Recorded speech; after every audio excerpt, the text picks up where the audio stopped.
मुजफ्फराबाद में इंटेलिजेंस बुनियादों पर कार्रवाई, 5 मुश्तबा अफराद गिरफ्तार। दौरान तफ्तीश निशानदही पर असलहे का बड़ा जखीरा पकड़ा गया। मुलजिमों के कब्जे से लैपटॉप, मोबाइल फोन्स और मवासलाती आलात कब्जे में ले लिए गए। हसास तनसीबात के नक्शे भी बरामद। दुश्मन खुफिया एजेंसी के साथ मुबैना राबतों के शवाहिद भी तहकीकात का हिस्सा बन गए।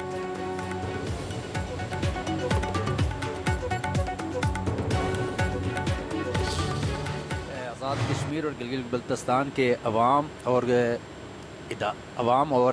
जमातें और तंजीमें, इनसे सवाल रखता हूँ।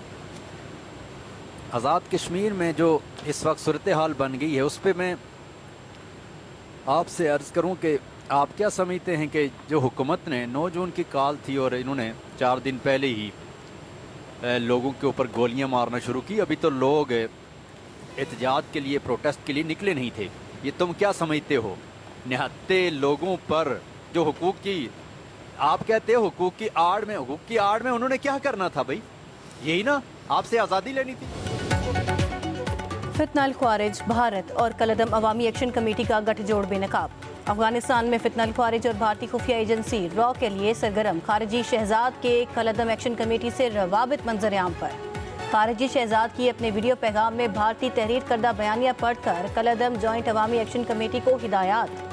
खारिज शहजाद ने कहा, कलदम जॉइंट अवामी एक्शन कमेटी एहतजाज करके आज़ादी लेना चाहती थी, जो उनका हक है।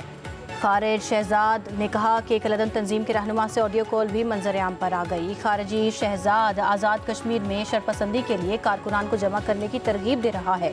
ऑडियो में कहा गया कि हम इंतखाबात की मुखालिफत करेंगे, ताकत के जरिए कश्मीर की फौज बहाल करके आज़ादी और दीगर मामलात में सब कश्मीरियों को शामिल करना चाहिए।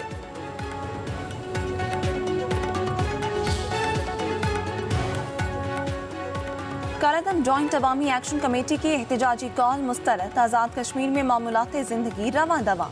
बाग में कारोबारी मराकज़ और बाजार खुले, ट्रैफिक की रवानी भी बहाल। तालीमी और समाजी सरगर्मियाँ मामूल के मुताबिक जारी। शहरी रोज़मर्रा के कामों में मसरूफ़। अवाम का अमन और तरक्की के हक में फैसला।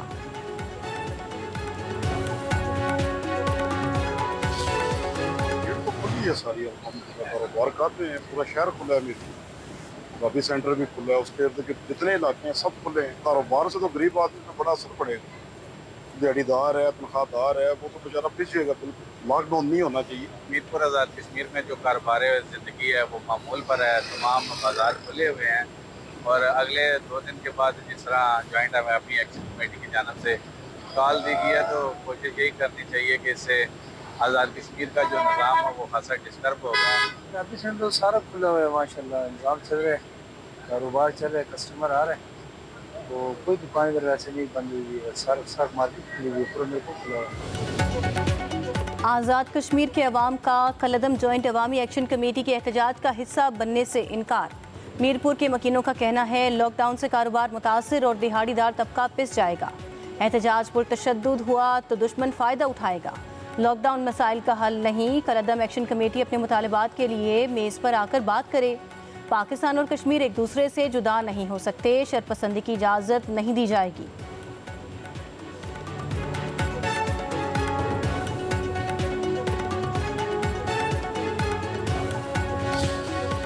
बनती जा रही है, जिसमें एक खून की होली खेली जा रही है रावला कोर्ट के अंदर। वो जो भी सूरत सारी आप लोग देख रहे हैं, तो हम इकट्ठे हुए थे जो बुनियादी हकूक़ के ऊपर, जिसमें आटा, बिजली, सेहत सूरत की चीज़ें, उसमें काफ़ी सारी चीज़ें हमें मिली भी, और जो रह रही हैं उनके लिए हमें एक्टिव किरदार अदा करना भी चाहिए। तो उसके लिए हम किरदार अदा करते भी रहेंगे। लेकिन दरमियान में कुछ आईनी चीज़ें ऐसी आनी शुरू हो गई कि जिसका शायद हमारे कुछ इल्म में भी नहीं था, और वो चीज़ें इसका हिस्सा भी बनती गई।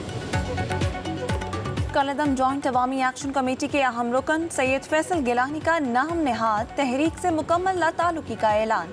सैयद फैसल गिलानी ने कहा, कलदम जॉइंट एक्शन कमेटी की जानिब से मासूम शहरियों के खून की होली खेली जा रही है।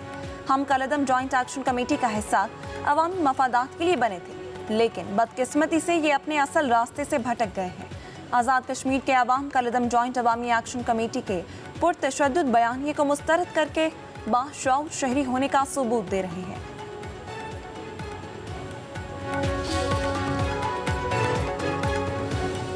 वफाकी बजट 12 जून को पेश करने का फैसला। सेनेट का इजलास कल 4 बजे और कौमी असम्बली का 5 बजे बुलाने की समरी वज़ीर आज़म हाउस को इरसाल। दोनों ऐवानों में बहस के बाद हुकूमत जून के आखिरी हफ्ते में पार्लियामेंट से बजट की मंजूरी हासिल करेगी। वफाकी वज़ीर पार्लिमानी उमूर तारिक फजल चौधरी का कहना है, उम्मीद है बजट 12 जून को पेश होगा। वज़ीर ख़जाना मोहम्मद औरंगज़ेब वफाकी बजट पेश करेंगे। कौमी इक़्तिसादी काउंसिल का इजलास कल होने का इम्कान।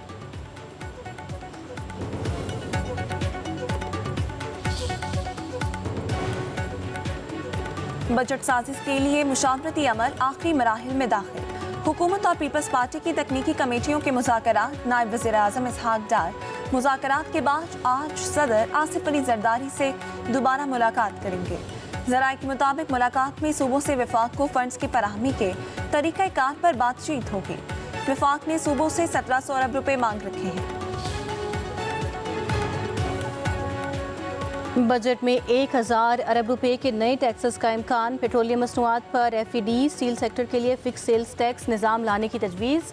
सोलर पैनल्स पर 18% सेल्स टैक्स का निफाज होगा। 30 जून को ख़त्म होने वाली सेल्स टैक्स और इनकम टैक्स की छूटें आइंदा बजट में तोसी ना देने का इम्कान। 1 जुलाई 2026 से FBR को मुकम्मल तौर पर फेस लेस इदारा बनाने की तजवीज़। टैक्स नेट में तोसी और सेल्स टैक्स चोरी रोकने के लिए मज़ीद सख्त इक़दाम मुतारिफ कराने का फैसला।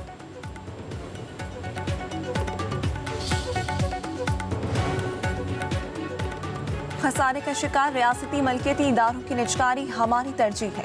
वज़ीर आज़म शहबाज शरीफ का बिजली तकसीम कार कंपनियों की निजकारी के हवाले से इजलास में इजहार ख्याल।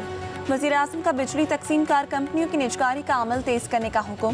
ब्रीफिंग में कहा गया, पहले फेज में Islamabad electric supply company, Gujranwala electric power company और फैसलाबाद इलेक्ट्रिक सप्लाई कंपनी की निजकारी की जाएगी। इजलास में नायब वज़ीर आज़म इसहाक डार, वज़ीर कानून आज़म नज़ीर तारर, वज़ीर ख़जाना मोहम्मद औरंगज़ेब और दीगर की शिरकत।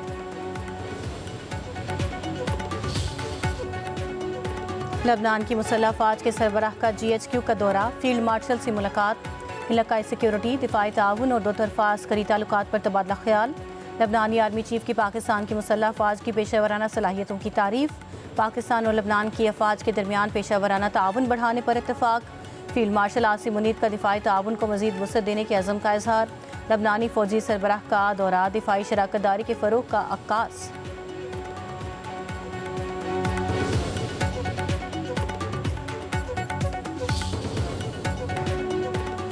अमरीकी फ़ौज का अपाची गनशिप हेलीकॉप्टर आबनाए हुर्मस के करीब गिरकर तबाह। हेलीकॉप्टर में सवार अमले के दोनों अरकान को बाहिफाजत रेस्क्यू कर लिया गया। वाज़ेह नहीं हो सका कि हेलीकॉप्टर ईरानी फायरिंग के नतीजे में तबाह हुआ या किसी फनी खराबी या हादसे का शिकार।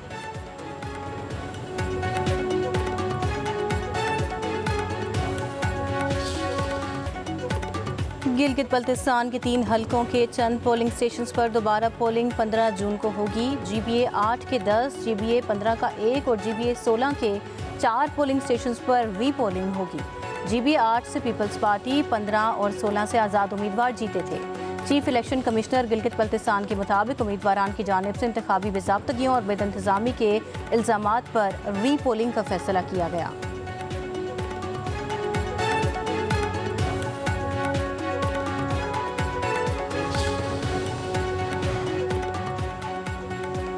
ख्वाजा साद रफीक ने गिलगित बल्तिस्तान इलेक्शन में नून लीग की बड़ी शिकस्त का तासुर मुस्तरद कर दिया।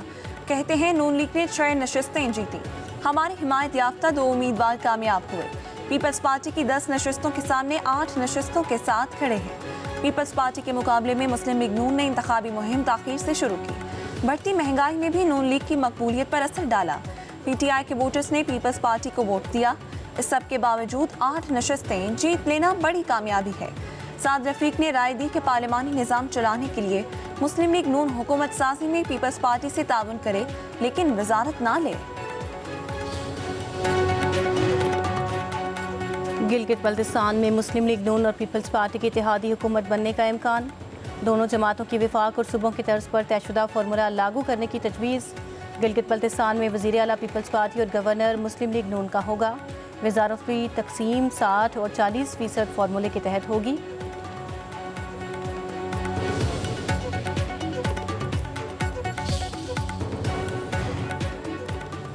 आवाम के लिए मामूली रिलीफ। बिजली 1 रुपया 99 पैसे फी यूनिट सस्ती।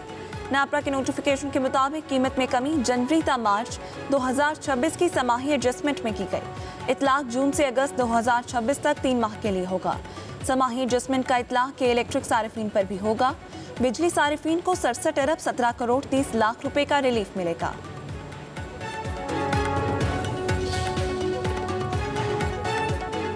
लाहौर हाई कोर्ट ने बिजली के बिलों में कैपेसिटी चार्जेस और टैरिफ के खिलाफ दरखास्त मुस्तरद कर दी। अदालत ने फैसले में कहा, तवानाई के शोबे में पॉलिसी साजी अदलिया नहीं, हुकूमत और पार्लियामेंट का इख्तियार है। अदालत इक्तिसादी, मालियाती और रेगुलेटरी पॉलिसीज़ पर एपेलेट फोरम के तौर पर काम नहीं कर सकती। महज किसी पॉलिसी से इख्तिलाफ पर आईनी दरखास्त दायर करने का जवाज़ नहीं बनता।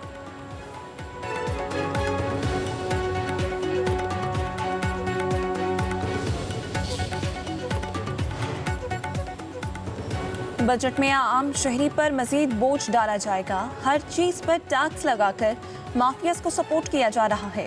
पेट्रोलियम मसनूआत पर लेवी का टैक्स से कोई ताल्लुक नहीं। अमीर जमात इस्लामी हाफिज नईमुर रहमान की न्यूज़ कॉन्फ्रेंस। कहा, जो बिजली इस्तेमाल ही नहीं होती उसका बिल भी आवाम देते हैं। जब तक बिजली गैस की कीमत कम नहीं होगी, पाकिस्तानी मैशत आगे नहीं बढ़ सकती। पेट्रोल, बिजली, गैस की कीमत कम करके लॉक किया जाए। हाफिज नईमुर रहमान ने मजीद कहा, पीपल्स पार्टी को गिलगित बल्तिस्तान तोहफे में दिया गया। ये बंदर बांट चल रही है। फॉर्म 47 की बुनियाद पर पीपल्स पार्टी को नवाजा गया। हाफिज नईमुर रहमान गिलगित बल्तिस्तान में शिकस्त का गुस्सा पीपल्स पार्टी पर निकाल रहे हैं। तर्जुमान सिंध हुकूमत सादिया जावेद का अमीर जमात इस्लामी की न्यूज़ कॉन्फ्रेंस पर रद्द-ए-अमल। कहा, कराची के 9 टाउन्स का बेड़ा गर्क करने वाले आज अपनी नाकामियों पर पर्दा डालने के लिए इल्ज़ाम तराशी कर रहे हैं। जमात इस्लामी की सियासत झूठ और प्रोपेगेंडे तक महदूद हो चुकी है। हाफिज नईमुर रहमान जितना मर्जी वावेला कर लें, पीपल्स पार्टी कराची से गिलगित तक के अवाम के दिलों में राज करती है।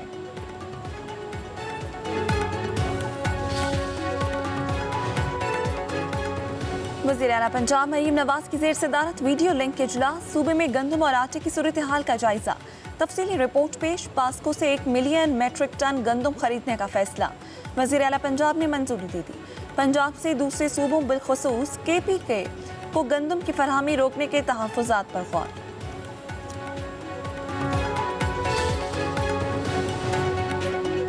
सूरज सवा नेज़े पर आ गया। पंजाब से सिंध तक हीट वेव, मैदानी इलाके तप गए। लू के थपेड़ों से अवाम बेहाल। सक्कर लाड़काना का पारा 45 डिग्री रिकॉर्ड किया गया। दादू, चिन्योट, गोजरा, फैसलाबाद में दर्जा हरारत 44 डिग्री। लाहौर का पारा 43 डिग्री। गर्मी की शिद्दत 48 डिग्री महसूस की जा रही है। कराची का दर्जा हरारत 36 डिग्री। गर्मी की शिद्दत 39 डिग्री महसूस की जा रही है।